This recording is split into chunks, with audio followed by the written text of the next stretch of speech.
Bonsoir et bienvenue dans l'Africa Newsroom. À la une de l'actualité ce soir, le candidat du FLN en 2019, c'est Abdelaziz Bouteflika. Déclaration de Jamel Ould Abbès, secrétaire général du FLN. Le président Abdelaziz Bouteflika, au pouvoir depuis 1999, briguerait alors un 5e mandat. Le comité central du parti devrait l'officialiser prochainement, alors que la capacité du président sortant à gouverner est l'objet d'interrogations. Mais qui gouverne donc en Algérie, qui est le réel maître à bord? On en débat avec mes invités dans la première partie de cette émission.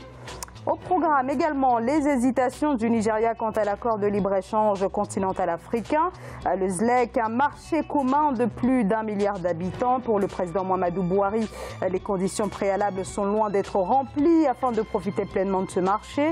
Le chef de l'État veut se donner le temps de la réflexion. Un comité de haut niveau a été installé afin d'évaluer l'impact de l'adhésion de la première puissance économique d'Afrique à ce marché commun continental. Puis la fin de la grève des fonctionnaires au Tchad. Le gouvernement et les syndicats de la fonction publique sont parvenus à un accord mettant fin à plus de 5 mois de grève, à une paralysie générale des administrations. L'accord conclu prévoit l'augmentation générale spécifique des salaires, plafonnée à 15% et le maintien à 65% des montants des primes et indemnités des salaires des fonctionnaires. Voilà pour les titres. Et pour en parler avec moi ce soir, monsieur Emmanuel Dupuis. Bonsoir. Bonsoir. Vous êtes président de l'Institut Prospective et Sécurité en Europe, professeur associé à l'Université Paris-Sud. À vos côtés, monsieur Émile Boyo-Guéno. Bonsoir. Bonsoir. Vous êtes sociologue et historien. Sur ce plateau également, monsieur Oumar Diop. Bonsoir. Bonsoir. Vous êtes consultant en finance. Place tout de suite à notre premier débat.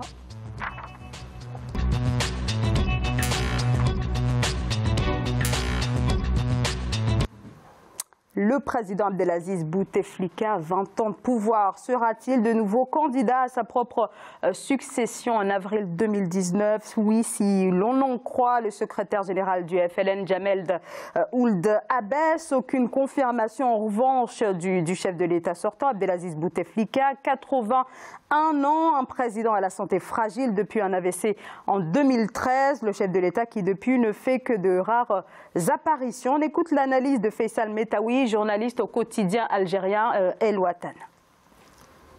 C'est une annonce en fait qui confirme ce que dit le FLN, le Front de Libération Nationale, qui est le parti de la majorité parlementaire, notamment à travers la voix de son secrétaire général, Jamel Ould Abbès, qui n'a pas cessé ces derniers mois, du moins depuis 7 ou 8 mois, à répéter que le bien ou le meilleur pour l'Algérie serait que le président Bouteflika reste au pouvoir en 2019, et cela a été inscrit sur le grand titre de la stabilité de l'Algérie et de la sécurité de l'Algérie. Et à chaque fois, Jamel Ould Abbès et les autres partis d'ailleurs qui soutiennent le projet d'un 5e mandat pour Bouteflika en 2019 disent que le fait que Bouteflika reste en 2019, c'est une garantie pour la stabilité et pour continuer ce qu'ils ont appelé les réalisations. Maintenant, l'annonce a été faite par Jamel Ould Abbès au niveau du Parlement. Ce n'est pas une officialisation de la candidature de Bouteflika, parce qu'une officialisation se fait qu'une fois le candidat lui-même annonce son intention de se présenter. Mais ce que dit Jamel Ould Abbès traduit en fait un projet qui existe autour de la possibilité d'un maintien au pouvoir du président Bouteflika malgré sa maladie, malgré qu'il soit absent de la scène publique. Le président Bouteflika est assis sur un fauteuil roulant depuis 2019 après avoir été atteint d'un AVC. Alors, cela fait 6 mois que le parti, le FLN, a annoncé finalement son souhait de voir un 5e mandat du président Abdelaziz Bouteflika, mais toujours aucun mot du chef de l'État lui-même. Il n'a ni confirmé ni infirmé sa candidature pour avril 2019. Néanmoins, on peut déjà remarquer que c'est le parti qui est à la manœuvre. C'est donc le FLN qui est à la manœuvre, comme je le disais. Emmanuel Dupuis, pardonnez-moi. Oui, mais écoutez, ça ressemble beaucoup à la précédente élection. Hein. Le président Bouteflika a été endossé par le FLN seulement durant les 2 derniers mandats. Précédemment, il était candidat indépendant, en tout cas durant la première partie de son mandat, à partir de 1999. Et déjà, en avril 2014, 1 an après son AVC, il l'avait endossé très tardivement, le costume de présidentiel, puisqu'il n'avait attendu que 4 ou 5 jours avant la clôture des candidatures pour se déclarer. Donc ça ressemble à peu près à ce qui s'est passé précédemment.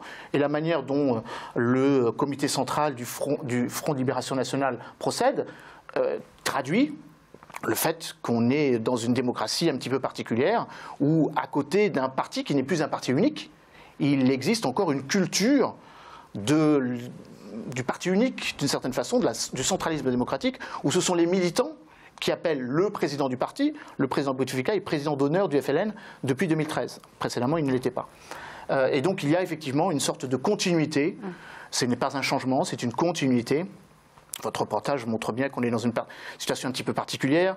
Le président Bouteflika est président.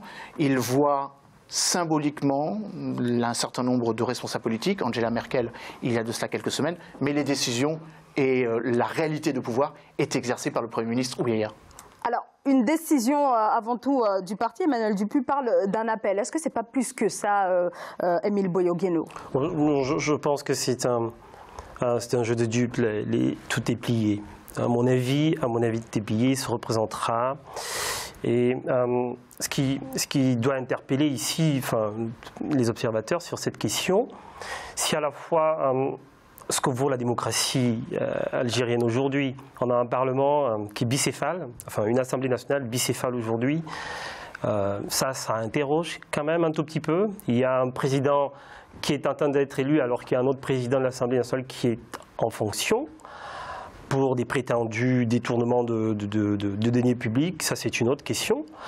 Il y a un président qui s'est dernier au pouvoir depuis 19 ans. Ok, on peut interroger également cette durée au pouvoir, mais plus que la durée au pouvoir du président, je vais interroger où sont les alternatives éventuelles. Quand on interroge les personnes qui mettent autant de temps au pouvoir, plus que d'interroger leur volonté de rester au pouvoir, ce qui est légitime, quand on conquiert le pouvoir, on a envie d'y rester le plus longtemps possible. Logiquement, en tout cas, c'est basique de la science politique. Par contre, qu'est-ce qui fait en sorte qu'il n'émerge pas dans la société algérienne des alternatives à cela? C'est la question, moi, qui m'intéresse. En sachant que le FLN dirige, mais il y a une coalition autour qui fait en sorte qu'ils arrivent quand même plus ou moins à avoir à ne pas être, à avoir avec eux des alliés qui sont d'autres partis, d'autres formations politiques. Donc voilà. Omar Diop. Alors, moi, quand je suis tombé sur cette information, je me suis dit que c'est pathétique. Moi, je crois qu'il faut dire les choses telles quelles. C'est pathétique, ces genres de situations ne se passent qu'en Afrique. C'est un vieux, il faut dire les choses, qui mérite du repos, qui a été un héros national, qui a fait énormément de choses. Mais le problème, c'est que c'est profiter même de sa situation pour le maintenir au pouvoir. Parce que le fait qu'il veuille se présenter ou se représenter, même en 2014, est-ce qu'il veut véritablement se présenter? C'est ce qui se passera. C'est ce qui se passera. On n'en a pas parlé pour rien. C'est ce qui s'était passé en 2014. C'est ce qui vient d'être annoncé par le secrétaire général du parti. Moi, je pense que tout ça est en train d'être organisé pour le maintenir au pouvoir. Parce qu'en général, quand vous voyez en Afrique cette sorte de sacralisation du pouvoir où les hommes politiques restent très longtemps, c'est parce qu'il y a tout un clan. C'est ça le problème. Il y a tout un clan qui ont intérêt à ce qu'il reste sur place parce que si le président Bouteflika part, il y a tout un clan qui part, il y a tous les amis. Donc, moi, c'est des sujets sur lesquels, franchement, en Afrique, je ne veux pas trop m'étaler parce que ça dépasse l'entendement. C'est pathétique, c'est incroyable. Ce monsieur, il mérite un repos, il doit aller se reposer. Est-ce que ce qui n'est pas incroyable, c'est plutôt l'absence d'alternative, justement, monsieur? C'est pas que ça, c'est beaucoup plus compliqué que ça. On mérite, en fait, de cette situation, c'est même de la méchanceté. C'est quelqu'un qui mérite du repos. Mais il n'arrive même pas à faire les apparitions publiques médiatisées. Son état de santé ne lui permet pas. Donc on devrait l'aider à aller se reposer au lieu de faire des sorties médiatiques pour dire qu'il doit se représenter parce que c'est le seul candidat effectivement qui incarne l'instabilité. L'Algérie, c'est plus de 44 millions de personnes. Il y a des hauts fonctionnaires, il y a des gens qui sont très intelligents. On ne peut pas trouver un autre candidat qui est capable de le remplacer. Non, qui va trouver ce candidat? Non, mais les Algériens sont suffisamment intelligents pour le trouver. Le problème, c'est qu'il y a tout un système, c'est pas juste une personne, c'est tout un système qui est là, qui est incarné par un clan, qui lui est proche, qui font du pouvoir ce qu'ils veulent, et c'est pas ça du tout le but. Emmanuel Dupuy. En complément, bien sûr, moi je suis d'accord avec votre analyse, je rajoute quand même qu'il n'y a pas qu'un seul clan. Il y a au contraire plusieurs clans qui se font. Non mais absolument. Et c'est de ça dont il s'agit. Le clan du président n'est pas l'armée. L'armée ne sont pas les services de renseignement. Les chefs d'entreprise ont aussi une autre façon de concevoir, comme vous le disiez, l'importance qu'ils estiment devoir jouer dans un pays dont le PIB est quand même proche de 200 milliards de dollars. Mais au-delà de ce que vous dites, moi je partage vos points de vue, il y a évidemment une grande lassitude de la part de la jeunesse algérienne. M. Bouteflika est au pouvoir depuis 1999, mais il était député de Tlemcen en 1962. Il est constamment ministre depuis 1962. Entre 1962 et 1963, il était ministre de la jeunesse. Il a été 15 ans ministre des Affaires étrangères. La seule période où il a quitté l'Algérie, comme beaucoup du reste des Algériens, pour aller aux Émirats arabes unis, c'était pendant la période de la guerre civile. Donc c'est aussi une partie, comment dire, de la mémoire algérienne qui se joue avec Bouteflika. Les jeunes, évidemment, ne se reconnaissent pas dans Bouteflika. Mais comme vous l'avez très bien dit, ce n'est plus lui qui décide. Le pouvoir n'est plus entre les mains de la présidence, il est entre les mains des militaires, entre les mains des services de renseignement et d'une certaine façon le patronat, le puissant patronat qui d'une certaine façon navigue un petit peu comme il l'entend. Donc ce qui va se jouer, c'est parmi ces trois clans qui va gagner. Et les trois ont intérêt à ce que le président Bouteflika reste en place pour continuer à profiter de la manne pétrolière et de la rente. Et comme je le disais, ces situations n'existent qu'en Afrique. Donc le problème... Non, mais c'est absolument... Pas nécessairement. Je vais terminer là-dessus. Moi, je pense que quand nous sommes... C'est très important aussi que les intellectuels africains, quand ils se mettent sur les plateaux, ils disent le chose tel quel. C'est triste et ces problèmes n'existent qu'en Afrique. Aux États-Unis, vous êtes candidat à l'élection présidentielle. Même si vous perdez la prochaine élection, vous ne pouvez pas vous représenter. En Afrique, quand quelqu'un est au pouvoir, il y a tout un clan, toute une bande de copains qui essayent de l'aider pour le maintenir au pouvoir. C'est exactement ça. Ça n'existe qu'en Afrique. Et ça, c'est triste. Et le fait que ça n'existe en Afrique profite quand même à quelques entités et dont on peut interroger ici les intérêts. Qui a intérêt à ce que le président Bouteflika la bonne question. On vient de faire une analyse endogène de la question. On vient de faire une analyse endogène de la question, c'est-à-dire que quels sont les facteurs endogènes. Par-delà ces facteurs endogènes que M. Dupuy et M. Diop ont évoqués, il y a également des facteurs exogènes. Comment les puissances internationales peuvent-elles continuer à faire du business avec l'Algérie alors que cette situation de proto-démocratie persiste ? Alors, voilà aussi un aspect à interroger. Moi, je ne pense pas. C'est-à-dire que attention, je ne suis pas un défenseur des dictateurs. Hein. Je suis simplement en train de poser ici les différents éléments qui permettraient une analyse plus ou moins profonde de la question.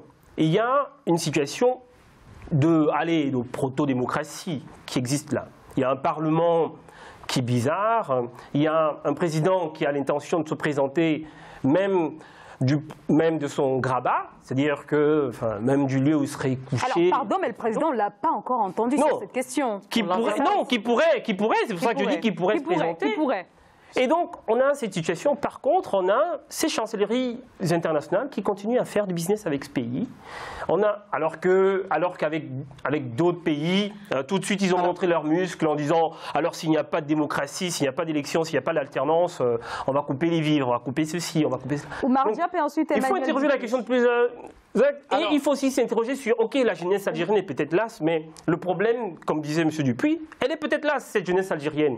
Mais la vérité, c'est que l'Algérie est l'Algérie de tous les Algériens, qu'ils soient là ou pas, la LAS, elle sera là, cette Algérie, ils devront la faire. Donc, s'ils sont là, ils ont les dirigeants qu'ils méritent.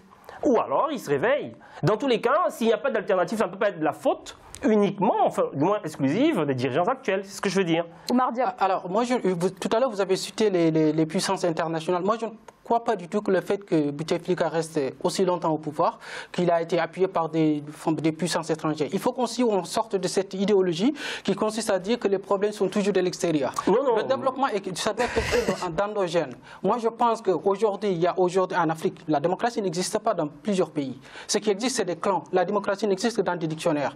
Donc aujourd'hui, le problème, c'est les clans, c'est les amis qui se servent de sa situation. Ils n'arrivent même pas à s'exprimer.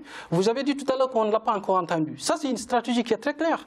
S'il voulait qu'il l'entende, on l'aurait mis devant la télé, il parlait. Mais là, on le laisse taire jusqu'au dernier moment. Parce qu'en 2014, c'est exactement la situation qui s'est passée. On a laissé passer le suspense jusqu'à pratiquement la veille de la clôture des listes électorales. Monsieur Diop, la démocratie, c'est un idéal. Vers cet idéal, tant de différents États. On se sert c'est un idéal, pour se maintenir au pouvoir. C'est exactement pathétique. Ça n'existe nulle part. Ça n'existe qu'en Afrique. C'est l'un des problèmes que nous avons. Emmanuel Dupuy. La particularité, effectivement, dans ce cas, c'est que le président Bouteflika ne parle plus beaucoup. Donc, c'est pas certain qu'on puisse l'entendre, en tout cas. Par contre, on entend davantage son frère. Parce que là aussi, voilà un autre élément. C'est ce que je disais. Ce sont ces gens-là qui le maintiennent au pouvoir. C'est ça le problème. Alors oui. non, je ne dirais pas tout à fait comme ça. C'est-à-dire qu'il y a un contexte très particulier qui est celui de la dimension clanique, que vous évoquez toutes les deux, et je suis d'accord avec vous, il n'y a pas d'alternative démocratique, pour la simple et bonne raison. C'est que toutes les élections n'étant pas démocratiquement configurées, la plupart des opposants ne se présentent pas aux élections. Et les absents ont toujours tort. Voilà. Et les absents ont toujours tort. C'est un des éléments. Un deuxième élément quand même qu'il faut avoir à l'esprit, encore une fois, bien sûr, l'Algérie est en Afrique, mais il y a quand même une spécificité algérienne. Le fait régional en Algérie est très fort.